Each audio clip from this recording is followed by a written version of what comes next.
कर्नाटकातील सौंदत्ती डोंगरावरील रेणुका देवी हे कर्नाटकसह महाराष्ट्रातील लाखो भाविकांचं श्रद्धास्थान आहे.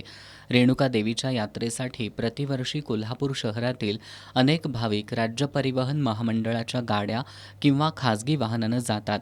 या सर्व भाविकांना युवा नेते दौलत जयकुमार देसाई आणि मित्रपरिवाराच्या वतीनं कागल पंचतारांकित औद्योगिक वसाहतीजवळील लक्ष्मी मंदिर इथं श्रीफळ, शाल आणि लाडू प्रसादाचं मान्यवरांच्या हस्ते वाटप करण्यात आलं. गेल्या अनेक वर्षांपासून हा उपक्रम राबवला जातोय.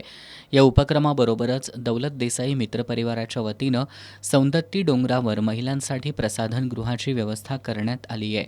यावेळी कोल्हापूर महानगरपालिकेचे माजी परिवहन समिती सभापती अजित मोरे, बाळ डेळेकर, के बी वाघमोडे, माजी नगरसेवक धनंजय सावंत, सुजय पोतदार, दिलीप शिर्के, विक्रम जरग, धनाजी आमते, मंजित माने, अमर समर्थ, जितू चोपदार, प्राचार्य R B Bhuyekar, T A Powar, S P Patil, S D Mane, Sanjay Suryavanshi, S U Deshmukh, M B Tipugade, K I Jamadar, P B Mangave आदी उपस्थित होते.